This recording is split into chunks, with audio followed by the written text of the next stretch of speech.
어느 장로님이 교회에서 한 가지 일로 큰 상처를 받아서 5년간이나 교회를 떠나 방황하고 있었습니다. 어느 날 술집에서 술을 마시고 있는데 건너편에서 점을 치던 점쟁이가 막 이렇게 큰 소리를 칩니다.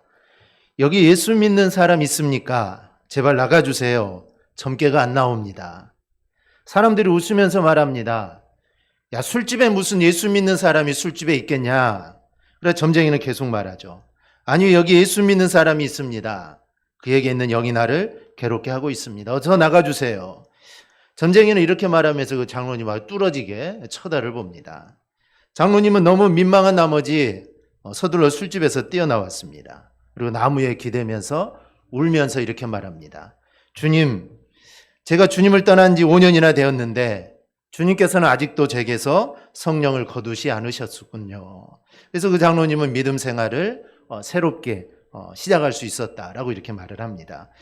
우리가 구원의 확신을 술집에서 점쟁이 앞에서 확인할 필요는 없지만 우리가 알아야 할 것은 내 인생은 내 것이 아니다라는 것입니다. 즉 내가 예수를 믿는 바로 그 순간부터 이제 우리의 인생은 내 것이 아닙니다. 즉 내 마음대로 내가 하고 싶은 대로 해서는 안 된다는 것이죠. 예수 그리스도의 십자가의 보혈로 우리가 구원을 받았으니 저와 여러분은 하나님의 것이요. 또 성령으로 인치심을 받아 성령님이 내 안에 계시니 우리는 바로 이 하나님의 것입니다. 단순히 우리가 무엇을 먹고 무엇을 안 먹고 안 마시고 이런 것을 통하여 우리의 구원이 취소되거나 성령님이 떠나신다는 것은 절대로 아닙니다. 우리는 이 사실에 확신을 가져야 하고 그 확신을 가지고 우리가 신앙생활을 해야 합니다. 이사야 49장 15절을 보면 여인이 어찌 그 젖먹는 자식을 잊겠으며 자기 태에서 난 아들을 긍휼히 여기지 않겠느냐. 그들은 혹시 잊을지라도 나는 너를 잊지 아니할 것이라 이렇게 말씀합니다. 여기서 하나님은 이스라엘을 향한 사랑을 자녀에 대한 모정에 비유를 합니다. 아마 인간에 있는 사랑 중에 가장 위대한 사랑은 아마 뭐니 해도 어머니의 사랑입니다. 이 세상에 많은 사랑이 있지만 이 어머니의 사랑만은 귀한 사랑은 없죠. 그것은 아마도 어머니가 자신의 자녀를 낳을 때 이 극심한 고통을 통하여 낳기 때문일 겁니다. 어머니는 자녀를 낳을 때 마치 생명을 잃는 것과 같은 그런 고통을 느끼게 되죠. 그러한 고통을 통해 얻은 자녀이니 그에 대한 사랑이 얼마나 지극하겠습니까? 우리 중 아무도 자기 자녀에 대한 어머니의 사랑을 의심할 사람은 없습니다. 어머니는 자기 자녀를 위해서라면 자기의 생명도 내놓습니다. 하지만 이러한 어머니의 사랑도 하나님의 사랑에 비하면 이건 아무것도 아니라는 겁니다.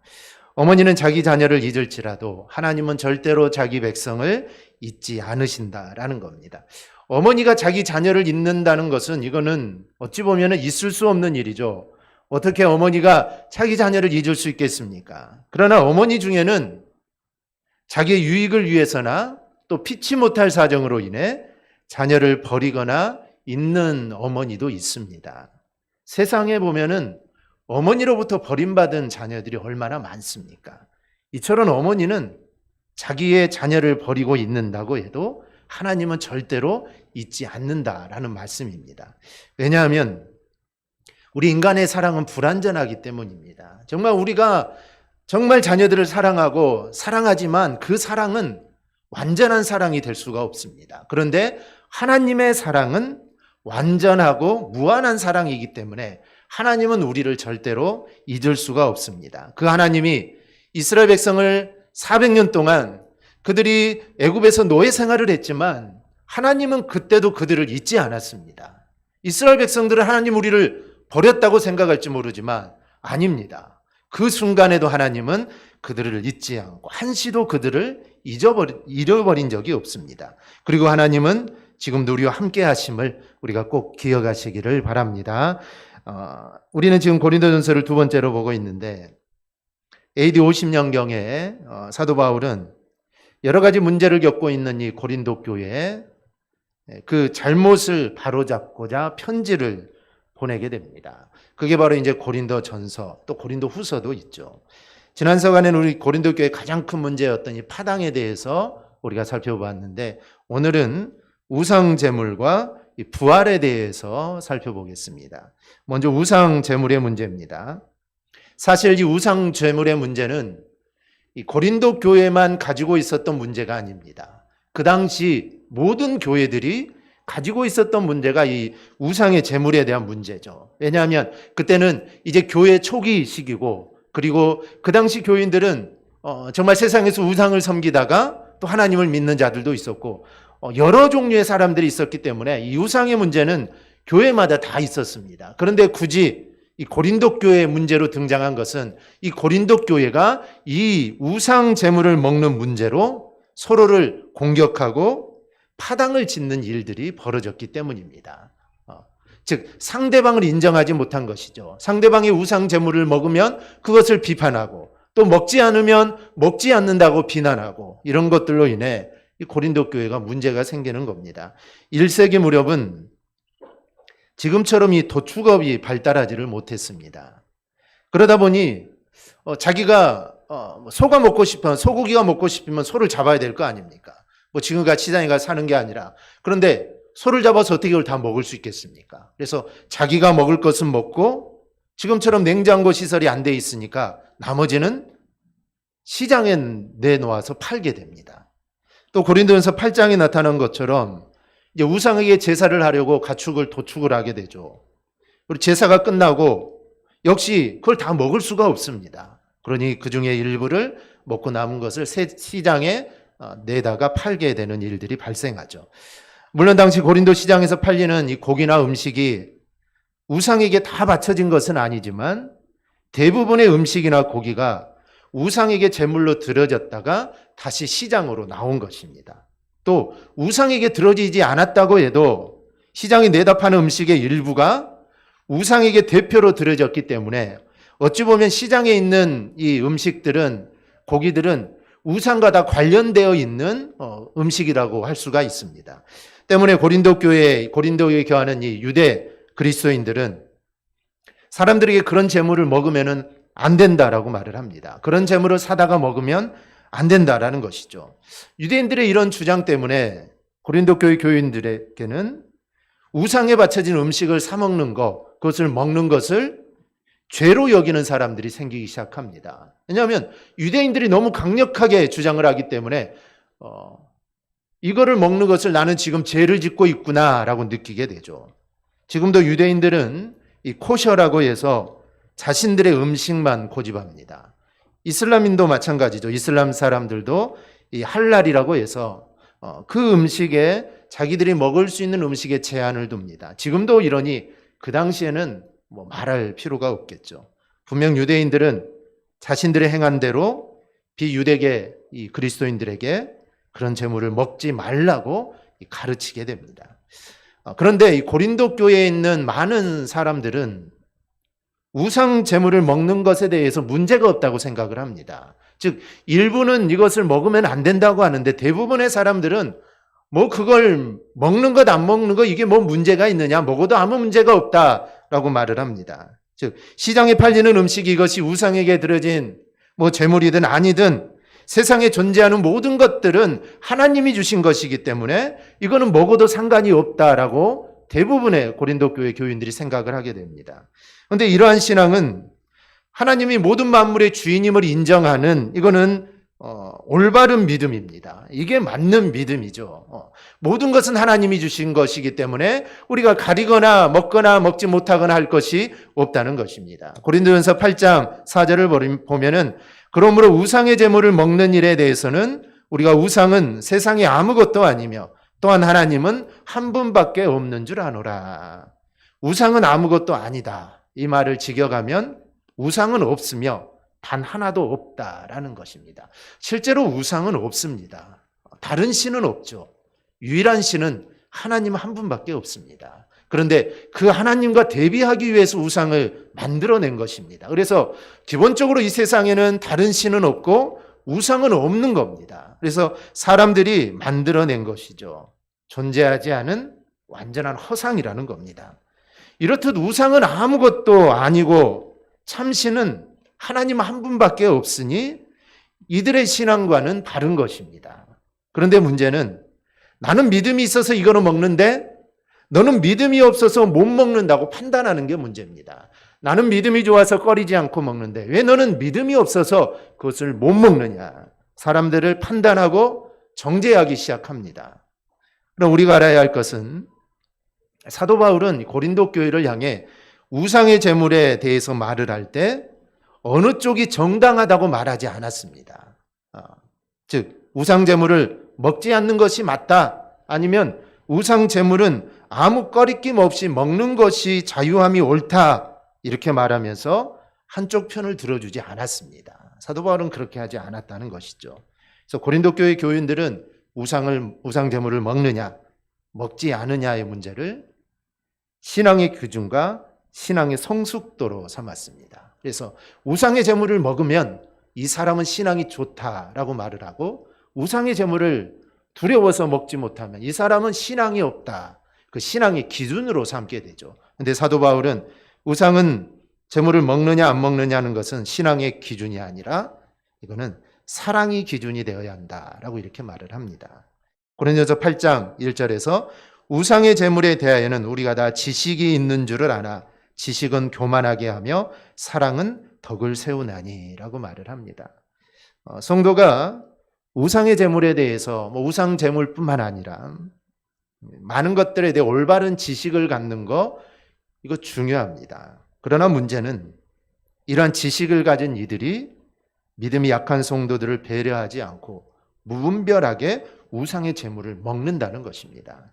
그리고 우상에 드렸던 고기를 믿음이 연약한 성도들에게 권하여서 먹으라고 합니다. 왜 못 먹냐? 먹어라.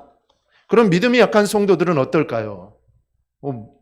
양심의 가책을 느끼면서 우상의 제물을 먹습니다. 양심의 가책을 느끼지 않고 먹는 것과 양심의 가책을 느끼면서 먹는 것은 이거는 천지차이죠. 결국 우상의 제물을 먹게 된 이 믿음이 연약한 성도들은 그리스도와 함께 우상을 섬기는 생활을 하게 되는 것입니다. 양심의 가책이 없으면 아무 문제가 없는데 내가 양심의 가책을 하면 느끼면서 그 일을, 하나님이 싫어한다고 알면서 그 일을 하고 있으니 이게 정말 연약한 성도들의 마음이 어떻겠습니까? 그리고 하나님도 섬기고 어쩌면 우상도 섬기는 일들을 어쩔 수 없이 강요에 의해 지금 하고 있는 것입니다. 이 믿음이 약한 성도들을 그렇게 만든 이들은 지식 있는 자들이었습니다. 그들에게 우상의 제물에 대한 지식은 있어도 바울이 말한 것처럼 형제를 사랑하는 그 사랑이 없었던 겁니다. 이 사랑이 결여된 지식은 덕이 없는 교만일 뿐입니다. 귀신들도 예수님이 하나님의 아들이시라는 사실을 지식적으로 알았습니다. 그러나 그들은 그리스도를 사랑하지 않았습니다. 사랑이 결여된 이 지식인은 사단이나 귀신들과 똑같은 존재로서 이거는 교만할 뿐입니다. 그런데 사도 바울은 여기서 문제를 삼고자 하는 것은 약한 형제가 아니라 도리어 내 신앙이 강하다고 하면서 약한 자들을 넘어지게 하는 사람들을 문제 삼는 겁니다. 그렇다면 우리에게 이런 문제가 있으면 어떻게 할까요? 우리는 이제 우상의 제물로 성경은 말하고 있지만 지금 우상에게 들어졌다 나오는 시장에 아무리 찾아봐도 그런 음식은 없습니다. 그런데 이런 일들이, 우리가 비슷한 일들이 우리 안에 생기게 되면 어떻게 해야 될까요? 먼저는 상대방의 입장을 이해하고 존중해 줘야 합니다. 상대방이 왜 그럴 수밖에 없는가? 왜 우상의 제물을 먹지 않는가? 상대방을 이해하고 존중해야 됩니다. 그리고 상대방의 편에 서서 생각을 해 주어야 합니다. 왜냐하면 우리는 한 형제고 한 자매이기 때문입니다. 즉 말씀이 아닌 것 가지고 성도를 정죄하거나 이런 도구로 삼아서는 절대로 안 됩니다. 그래서 서로, 사도 바울은 너희가 서로 이해하고 용납하고 사랑해 주라는 것입니다. 먹느냐 먹지 않느냐 문제가 아니라 너희가 사랑으로 본다면 그 모든 것들을 다 품을 수 있다. 교회 안에 많은 문제들도 마찬가지입니다. 사랑의 눈으로 바라보면, 사랑하는 여인들은 서로 사랑의 눈으로 바라보기 때문에 약점들이 잘 보이지 않죠. 다 좋게만 보입니다. 행동 하나하나가 좋게만 보이죠. 이제 나중에 결혼하고 10년, 20년 지나면 이제 잘못된 부분도 보이기 시작하는데 이제 사랑이 다 좀씩 사라지기 때문이죠. 그런데 사랑을 시작할 때는 보이지 않습니다. 잘못한 것도 다 좋게 보입니다. 그래서 너희가 사랑의 마음을 가지고 바라본다면 이 문제는 다 해결을 할 수 있다라는 겁니다. 그 다음으로 부활에 대한 문제입니다. 이 미국 매사추세츠주의 한 주일학교에 8살짜리 소년 톰이 있었습니다.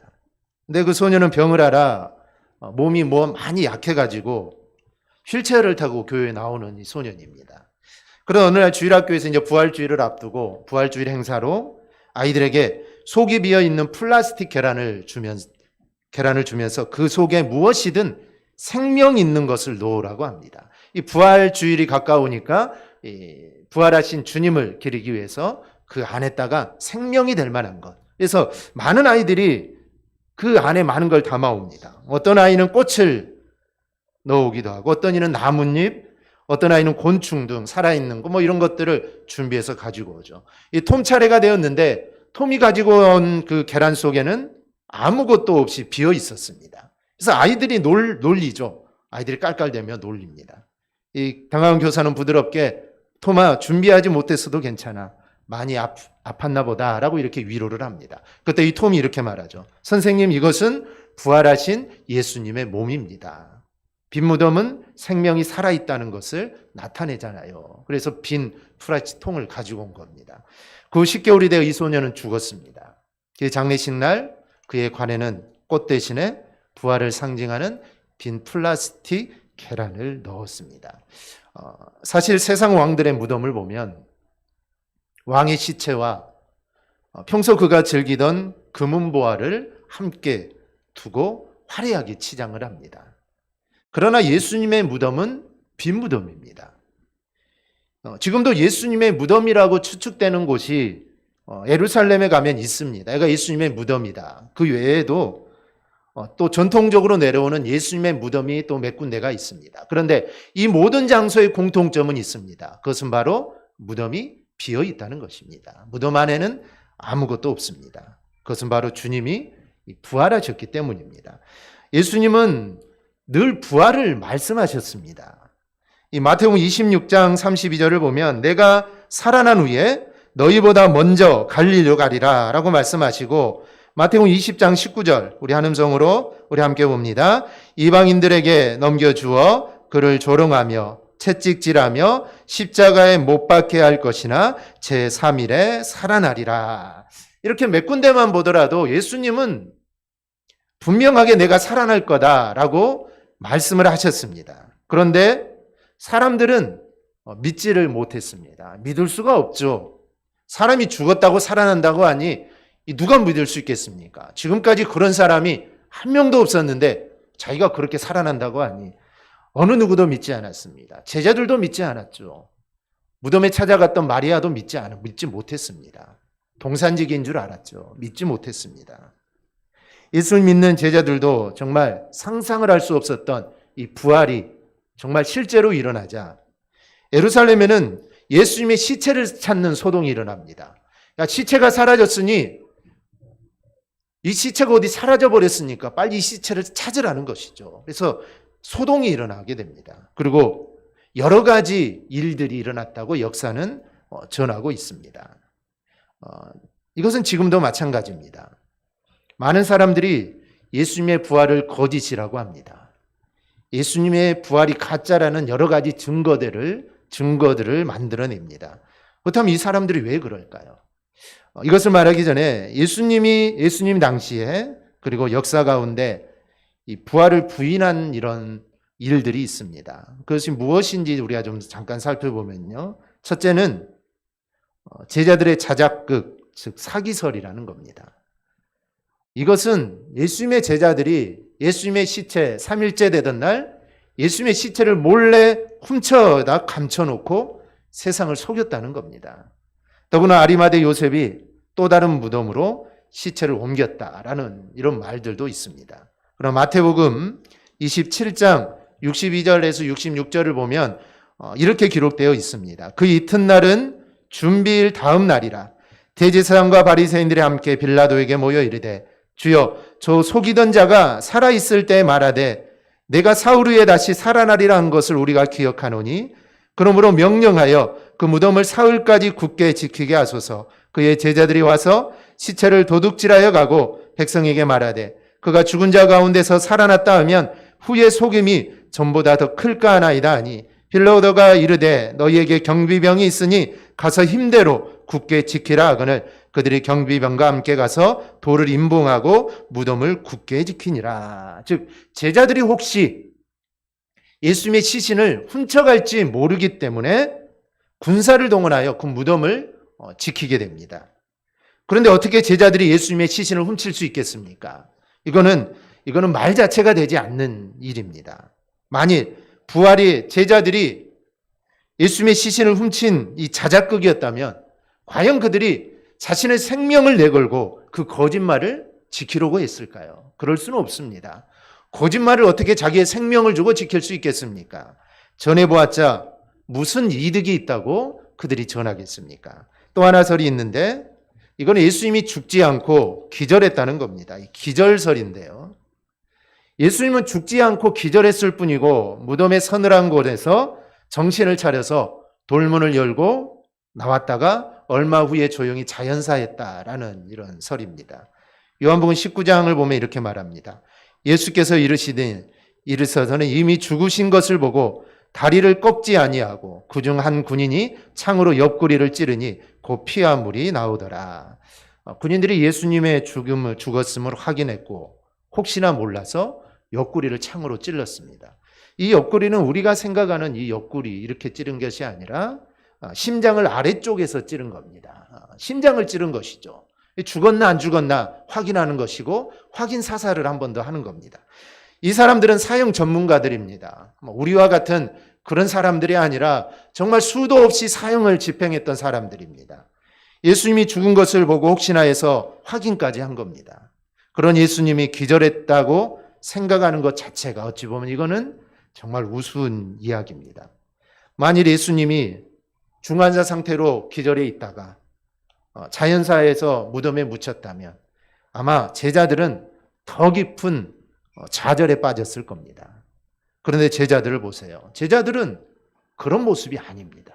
그들은 기뻐하고 감사가 넘치고 부활하신 주님을 보고 그들 가운데는 소망이 넘쳤습니다. 셋째는 제자들이 상상이 만들어낸 허구라는 겁니다. 즉 예수님의 제자들이 상상했다는 것이죠. 실제로는 예수님은 부활하지 않았는데 제자들이 예수님이 부활한 것처럼 상상을 해서 그들이 목숨을 걸고 부활을 전했다는 겁니다. 그런데 고린도전서 15장 6절을 보면 그 후에 500여 형제에게 일시에 보이셨나니 라고 말합니다. 즉 예수님은 500명이 보는 가운데 예수님은 승천하셨습니다. 만약에 베드로에게만 보이시고 도마에게만 보이고 12명에게만 보였다면 사람들이 믿지 않겠죠. 그런데 500명에게 함께 보였으니 이거는 믿지 않을 수 없는 일입니다. 또 하나는 로마 당국에 의해 시체가 치워졌다는 겁니다. 제사장들은 시체가 다른 곳으로 옮겨지는 것을 방지하기 위해 빌라도에게 찾아가 경비병을 세워달라고 요청을 합니다. 만일 로마가 시체를 옮겼다면 새로운 무덤을 알았을 것이고 부활도 근거 없는 이 소문이 됐을 겁니다. 이것이 분명한 거짓이라는 것을 마태복음 28장에서 이렇게 말합니다. 여자들이 갈 때 경비병 중 몇이 성에 들어가 모든 된 일을 대제사장들에게 알리니 그들이 장로들과 함께 모여 의논하고 군인들에게 돈을 많이 주며 이르되 너희는 말하기를 그의 제자들이 밤에 와서 우리가 잘 때 그를 도둑질하여 갔다 하라. 만일 이 말이 총독에게 들리면 우리가 권하여 너희로 근심하지 않게 하리라 하니 군인들이 돈을 받고 가르친 대로 하였으니 이 말이 오늘날까지 유대인 가운데 두루 퍼지니라. 예수님의 부활을 부정하기 위해 소문을 낸 겁니다. 유대인의 입장에서 보면 예수님은 부활하면 절대 안 됩니다. 만약에 예수님이 부활했다면 자기가 죽인 자가 부활했다면 이거 어떻게 되겠습니까? 그러니 유대인들은 어떻게 해서든지 예수는 죽은 걸로 해야 합니다. 그리고 누군가가 시체를 가져갔거나 아니면 기절했다가 또 죽었다. 이런 소문들이 나서 그게 사실화돼야지 유대인들이 마음이 편할 거 아닙니까? 그런데 예수님이 부활하신 증거는 무엇일까요? 가장 확실한 증거는 부활의 증인들입니다. 그리고 부활을 증거하는 사람들이고, 그리고 오늘날도 부활하신 예수님을 믿어 변화되는 사람들입니다. 부활 사건을 믿지 않았던 예수님의 동생 야고보, 또 승천할 때 이 감람산에 모인 제자들, 또 다메섹 도상에서 예수님을 만난 바울, 그리고 십자가의 죽음을 달 예수님이 죽자 엠마오로 내려가던 제자들, 이들은 다 변화가 됩니다. 그리고 예루살렘에서 로마에 이르는 지역까지 복음을 전하게 됩니다. 이것은 예수님께서 부활하셨기에 가능합니다. 만약 예수님이 부활하지 않았다면 이런 일들은 일어날 수가 없는 겁니다. 그런데 이 사람만 그렇습니까? 아닙니다. 예수님을 부활을 믿고 변화된 사람은 저도 있고 여러분도 있습니다. 그리고 이 지구상에 수억, 아니 수십억의 인구들이 있습니다. 이 부활의 주님으로 인해 변화됐다는 것이죠. 이 고린도 교회는 여러 가지 이유로 예수님의 부활을 부정하는 무리들이 많았습니다. 그러나 수많은 부활의 증인들이 있었고, 이 바울도 이 부활의 증인이었습니다. 그럼 바울은 고린도전서 15장 58절 오늘 말씀에서 이렇게 말합니다. 내 사랑하는 형제들아, 견실하며 흔들리지 말고 항상 주의 일에 더욱 힘쓰는 자들이 되라. 이는 너희 수고가 주 안에서 헛되지 않은 줄 알미라. 즉 미혹자에게 흔들리지 말라는 겁니다. 정말 부활뿐만 아니라 여러 가지 문제들이 있는데 이 문제들을 가지고 너희를 미혹하는데 너희는 절대로 흔들리지 마라. 그리고 오직 주의 일에 힘쓰는 자들이 되라. 사도 바울이 고린도 교회에 당부하는 것은 견실하며 흔들리지 말라는 것입니다. 견실하며 흔들리지 말라. 이런 이 고면은 고린도 성도들에게 아주 적당한 겁니다. 왜냐하면 그들은 부활에 대해 확신을 갖지 못하고 쉽게 동요되고 있었기 때문입니다. 그래서 그들을 향해 너희는 견실하며 흔들리지 말 것을 사도 바울은 당부하고 있는 겁니다. 우리 성도 여러분, 우리 신앙에서 가장 중요한 것은 그리스도의 부활을 믿는 이 믿음입니다. 우리가 다른 모든 것을 다 믿어도 부활을 믿지 못하면 그 신앙은 헛것입니다. 사도 바울이 말했듯이 우리가 그리스도의 부활을 믿지 못하면 우리가 전파하는 것도 헛것이요 또 여러분의 믿음도 다 헛것입니다. 우리의 지금 이 믿고 있는 것, 예배드리는 것, 기도하고 찬양하고 우리의 모든 것들, 부활을 우리가 믿지 못하면 이거는 다 헛된 일들입니다. 부활의 확실성이 의심이 가는 분들이 있다면 말로는, 말씀으로는 주님이 부활했다고 해서 이 머리로는 믿어지는데 마음으로 정말 내가 진정으로 믿어지지 않는 성도들이 있습니다. 들려지고 많이 듣다 보니 주님은 부활하셨나 보다 라고 생각을 하지만 정말 그 부활이 나의 부활이 되고 나도 주님처럼 부활한다는 이 확신을 가지고 살아가는 성도들이, 그렇게 살지 못하는 성도들이 종종 있습니다. 그렇기 때문에 우리가 정말 부활의 의심이 들고 정말 주님이 부활하셨을까? 나도 부활할까? 이런 의심이 될 때 오늘 사도 바울의 권면, 견실하며 흔들리지 말라. 우리는 흔들릴 필요가 없습니다. 이 주님의 부활에 대해 우리는 흔들릴 필요가 없습니다. 그리고 우리 모두 부활하신 주님의 능력을 받아 정말 부활의 증인이 되는 그런 삶들을 우리가 살 수 있기를 바랍니다. 그래 우리 모두 정말 주님의 기쁨이 되는 삶을 살아가기를 주님의 이름으로 축원합니다. 아멘. 기도하겠습니다.